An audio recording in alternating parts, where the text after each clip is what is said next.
right, time for our next matchup. This one in the welterweight division. There is a great shot of Alex Rojas, who fights out of Oklahoma. Solid MMA is his school.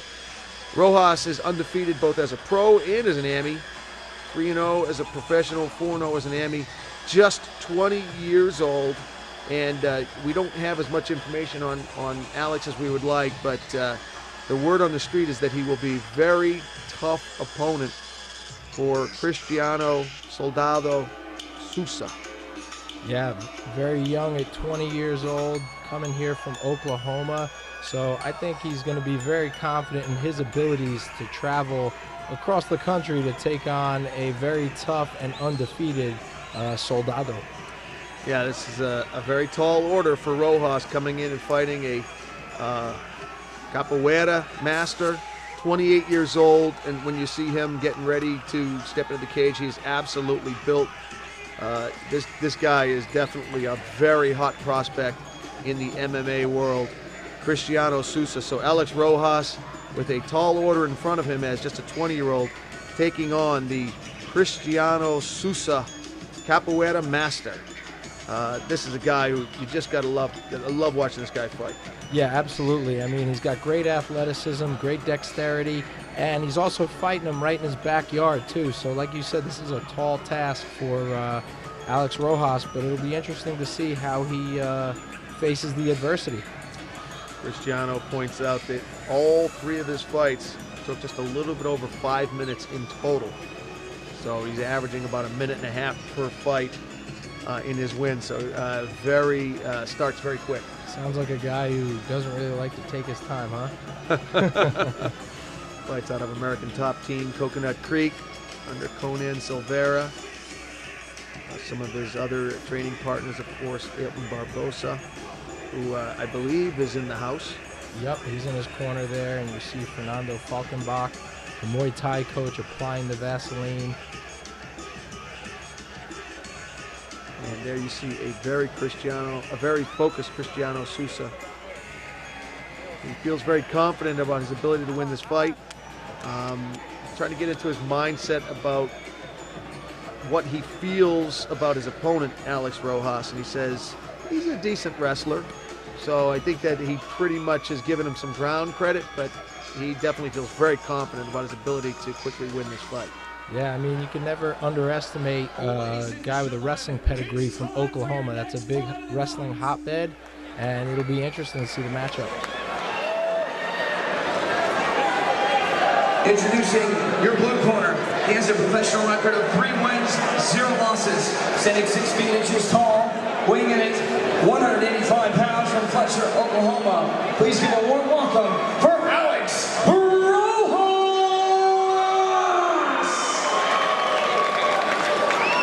In your red corner, this professional martial artist has a professional record of 3 wins, 0 losses, standing 5 feet 10 inches tall, weighing in at 185 pounds from El Salvador, Cristiano Sousa!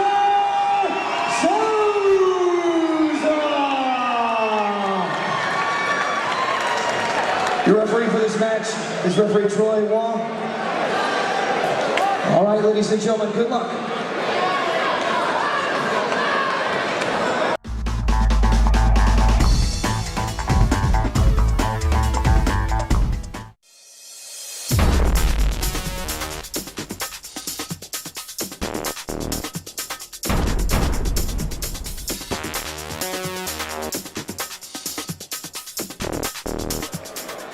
You are watching the Title Championship Fighting Alliance.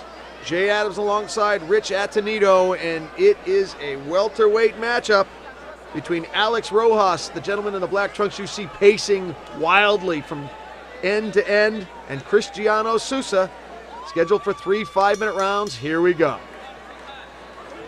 Touch of gloves early, and you can feel the electricity in the crowd, Jay. Oh yeah, boy, the people have been waiting for this fight. The big question mark, of course, is Rojas, fighting out of Oklahoma. Will he be able to handle the incredible barrage that Sousa usually applies early on in the fight? Yeah, well, he's doing a good job of crowding him. He's putting pressure on him, and you see Sousa utilizing his footwork. kind of double jump kick there by Rojas.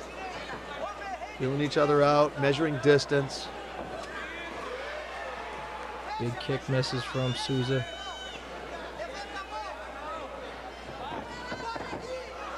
Catches the left hook there, and you saw him try with the flying knee. That's twice. Big kick into the takedown, lands in the half guard, open half guard. Good heads-up play there by Rojas, shooting a single right after the big right kick.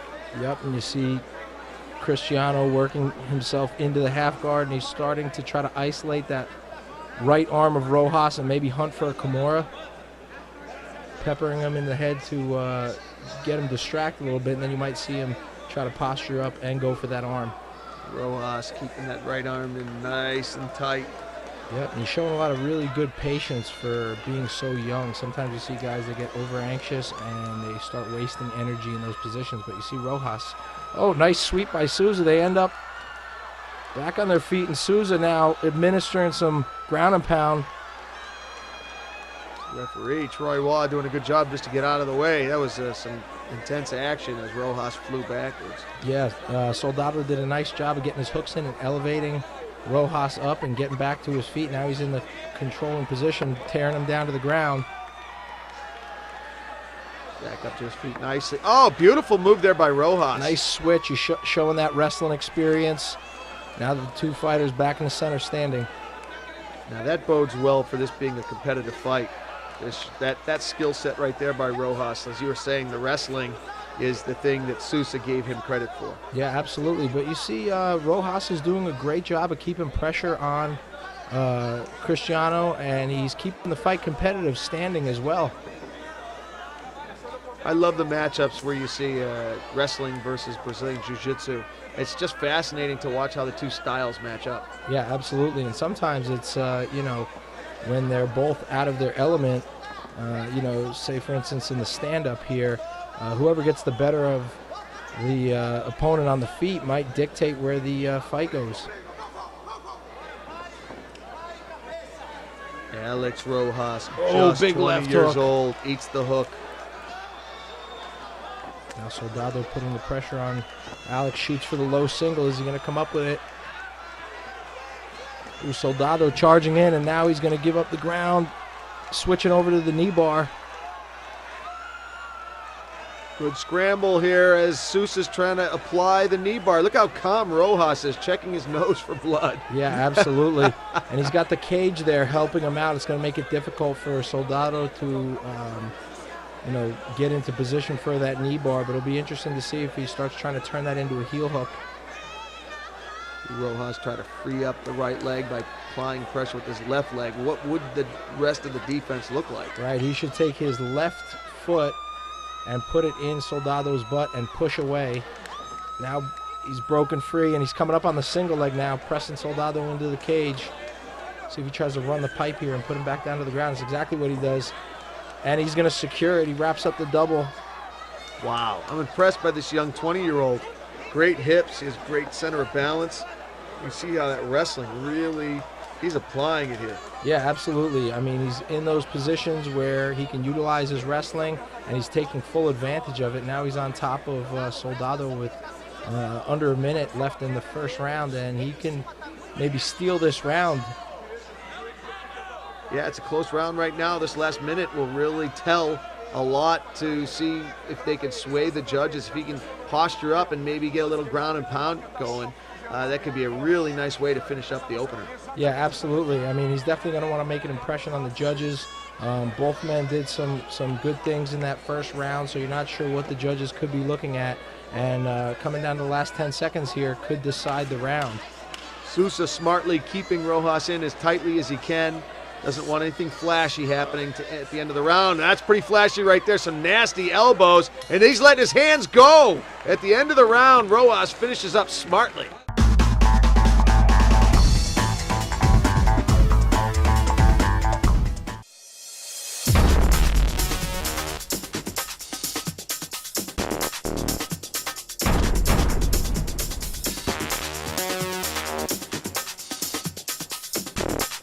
Which is what we're about to see right now. Here we go, round two.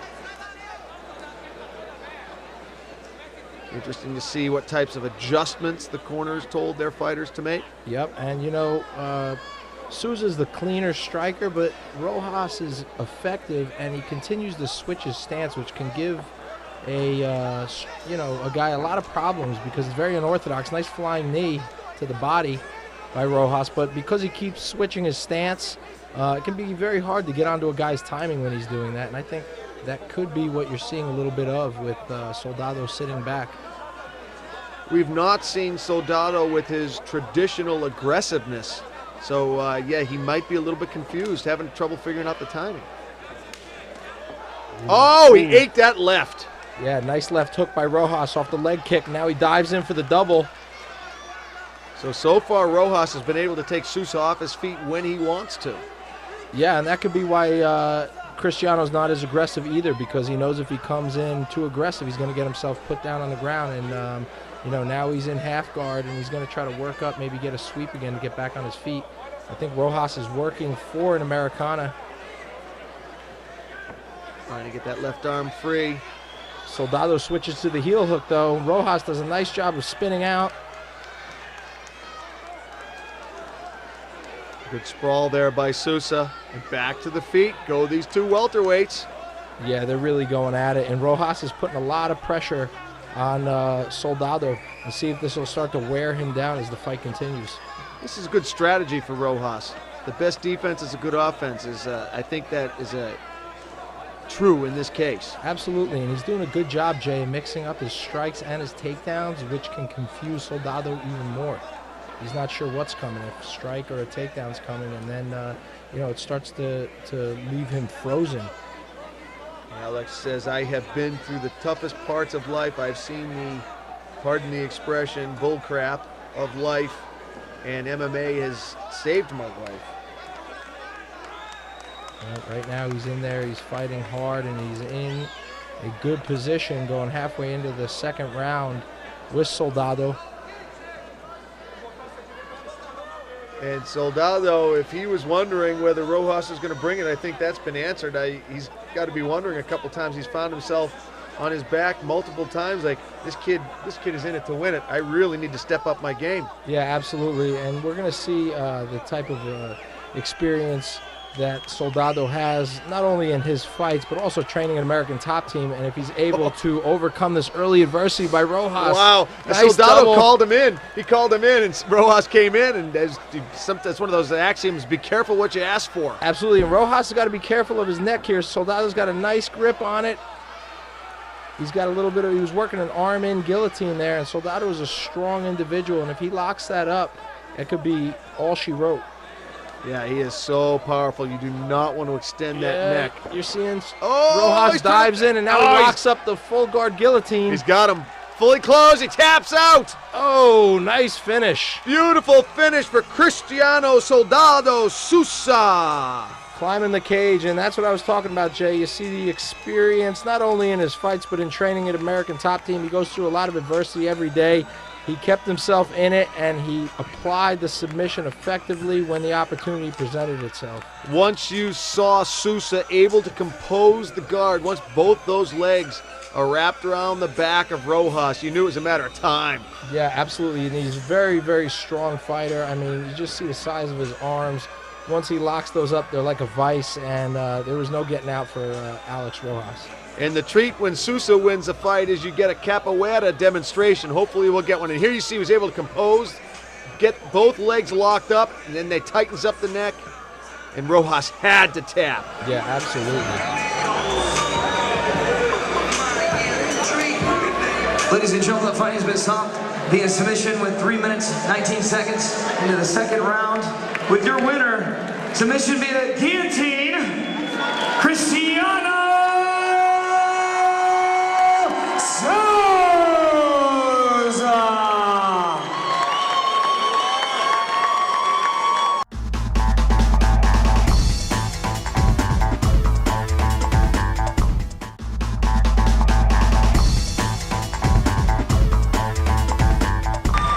Alrighty, welcome back everybody to the U.S. Century Bank Arena in Miami, Florida.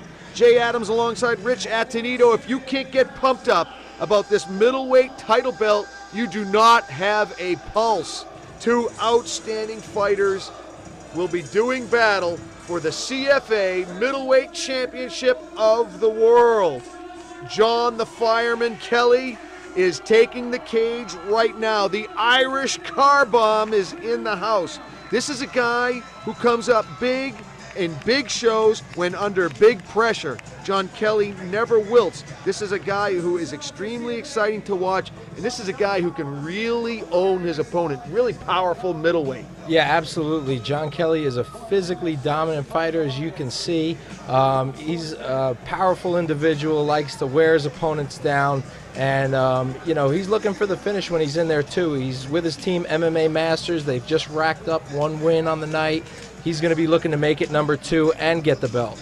The Irish car bomb always coming up big in big fights. He fought in Strikeforce and had a win over Saba Homasi in the very first round. And there's only 2 losses in his entire career came by submission. So this is a guy who's never ever been beat down, never been knocked out, never had a TKO. Extremely tough middleweight. Yeah, absolutely. And you got to love his name, the Irish car bomb. There he is, John Kelly, a fireman by profession, a mixed martial artist. Whenever he can get a fight, if he can get someone to fight him, he'll step into the cage. Jay, do you think he puts his own fires out? Starts the fire. He's probably got a little EMT background too. Most firemen do. So if he damages his opponent, he can help to fix him up. Yeah, absolutely. Always good to have an EMT in the building. And speaking of his opponent, there he is right there, young Joe Ray, an extremely exciting fighter.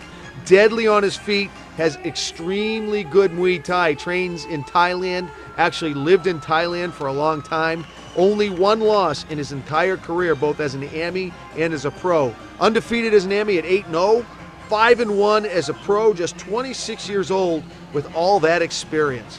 Yeah, and he's got a notable win over Chad the Grinder Reiner, and he TKO'd him or KO finished him, and that's a big win under his belt. And training with Wilson Govea at ATT Miramar, you know he's been working his ground game as well. So this is an interesting dynamic to this fight. Will he be able to be the first guy to stop John Kelly on his feet, or is he going to exploit you know, Kelly's susceptible to the submissions? Is he going to be able to exploit that in this fight? His very first professional fight, he had to step into the Strikeforce cage, came up with a big win against John Clark. He's got a 14-second knockout over Zorobabel Mariah.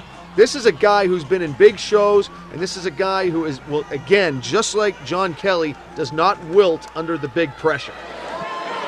Ladies and gentlemen, 2 elite fighters have entered the arena, fighting for their chance to become the new CFA Middleweight Champion!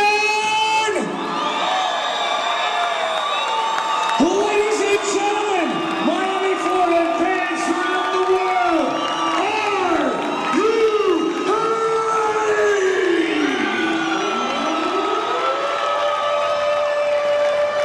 Live from the U.S. Century Bank Arena in Miami, Florida, this is your co-main event. Introducing your fighters for the undisputed CFA Middleweight Championship. In the blue corner, this professional martial artist holds a professional record of 6 wins, 1 losses, standing in at 5 feet 9 inches tall, weighing in at 180 pounds, hailing out of Miami, Florida, presenting the challenger, John the Fireman Kelly!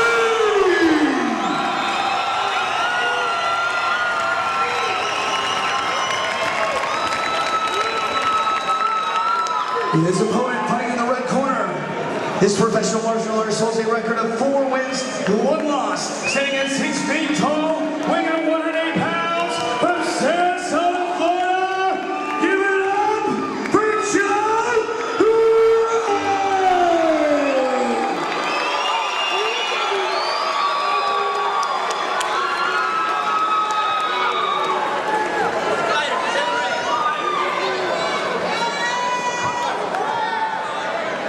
Gentlemen, we all know the rules. Fighter will not tolerate anything in life. That's close. Joe Ray has fought all over the world, has a TKO first round win against Julio Gallegos. He fought in Greece for that matchup. And this is a guy who just loves the sport of MMA. I have a feeling these two are going to trade for a while before this thing goes to the ground. Yeah, absolutely. Both these guys got a lot of experience, so it's not going to be one of those fights where if John Kelly wants to take it to the ground, he's not going to be able to come out and shoot a takedown off the bat without setting it up